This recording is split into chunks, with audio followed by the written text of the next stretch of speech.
হঠাৎ করেই শুনলাম আমার শ্বশুর শাশুড়ি আমাদের বাসায় আসবে। কি রান্না করব ভেবে পাচ্ছিলাম না। হঠাৎ করে মনে হলো যে আমার শাশুড়ি খুব বেশি ইলিশ মাছ পছন্দ করে। যেই ভাবনা সেই কাজ। এই তো একটা ইলিশ মাছ ফ্রিজ থেকে বের করে নিলাম। ইলিশ মাছটা ভালো করে কেটে নিয়েছি। এবার লবণ দিয়ে মাখিয়ে ডিপ ফ্রিজে রেখে দেবো আধা ঘন্টার জন্য। আধা ঘন্টা কিংবা 1 ঘন্টার জন্য ইলিশ মাছ এভাবে লবণ দিয়ে মেখে রেখে দিলে সেই ইলিশ মাছ রান্না করলে অনেক বেশি মজা হয়। এই ট্রিকটা আমি আমার আম্মুর কাছ থেকে শিখেছি। আমার আম্মুর কাছ থেকে অনেক কিছু আমার শেখা। আমি রান্নাবান্না ওইরকম কিছুই পারতাম না। আমি আমার বাড়ি থেকেই শিখেছি রান্নাবান্নাগুলো। আমার শ্বশুরবাড়িতে যে রান্নাবান্না করা হয় সেই রান্নাবান্না আমি একদমই পারি না এবং আমার কাছে খেতে অত বেশি ভালোও লাগে না। আমাদের এলাকার রান্নাবান্নাগুলো খুব বেশি মজা হয়, খুব বেশি ভালো লাগে। তাই আমি ওই রান্নাগুলোই ফলো করি আর ওই রান্নাগুলোই আমার শ্বশুরবাড়ির সবাইকে খাওয়াই। তো সবাই খেয়ে খুবই প্রশংসা করে আর খুব বেশি ভালো লাগে তাই বলে। নিজের প্রশংসা তো আর নিজে করা যায় না। যাই হোক, এই ইলিশ মাছটা আমি আধা ঘন্টার জন্য ডিপ ফ্রিজে রেখে দিয়ে তারপরে বের করে নিয়েছি। এখন এটা একটু পানি দিয়ে কিছুক্ষণ ভিজিয়ে রেখে দেব। ইলিশ মাছগুলো এবার লবণ হলুদ মেখে ভাজতে শুরু করব।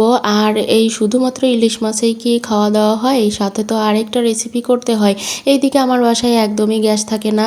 তো কি একটা বিপদে পড়েছি। সাপ্লাই গ্যাস হলে খুব বেশি ভালো লাগে রান্না করতে।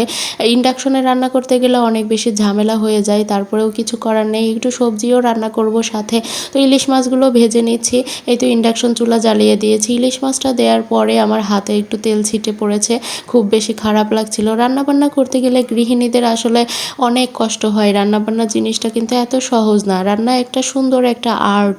আর এই সুন্দর আর্ট যে যত বেশি সুন্দর করে করতে পারবে তার রান্নায় তত বেশি স্বাদ আসে, তার রান্না তত বেশি লোভনীয় হয়। শ্বশুর শাশুড়িরা আছেন বলেই কিন্তু মাঝে মাঝে প্রায়ই আমাদের বাসায় বেড়াতে আসেন।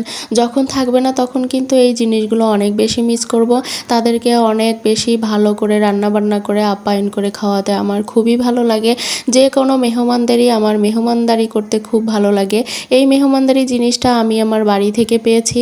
আমার আম্মু, ছোট আম্মু, দাদু ভাই, আমাদের বাড়িতে সবাই দেখি মেহমানদারি অনেক বেশি পছন্দ করে।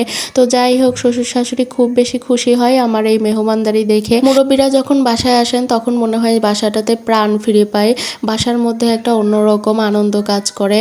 এই মুরব্বী যখন থাকবে না তখন কিন্তু বাসাতে কেউ আমাদের দেখতে আসবে না। ওরকম মাঝে মাঝে যখন আমার আব্বু আম্মু আসে, যখন আমার শ্বশুর শাশুড়ি আসে, তখন কিন্তু আমার খুব বেশি ভালো লাগে। আর শুধু আমার না, আমার হাজব্যান্ডও অনেক বেশি খুশি হয়। আমরা আসলে মানুষ নিয়ে চলতে পছন্দ করি। একা একা থাকা, একা একা চলা এটা আমাদের মোটেও ভালো লাগে না। মাঝে মাঝে সময় পেলেই আমরা দুজনে চলে যাই, এখানে ওখানে ছুটে বেড়াই। কিন্তু ইদানিং অনেক বেশি কষ্ট হয়, ইদানিং অনেক বেশি ব্যস্ত থাকি, যে কারণে আর কোথাও যাওয়া হচ্ছে না। তো ইলিশ মাছটা দিয়ে কি রেসিপি রান্না করব আগামীকাল ইনশাল্লাহ শেয়ার করব। যাই হোক, আজকের মতো এখানেই বিদায় নিই। সবাই ভালো থাকবেন আর আমার ভিডিও ভালো লাগলে লাভ লাইক দিয়ে একটু শেয়ার করে দিবেন। আল্লাহ হাফেজ, টাটা, আসসালামু আলাইকুম।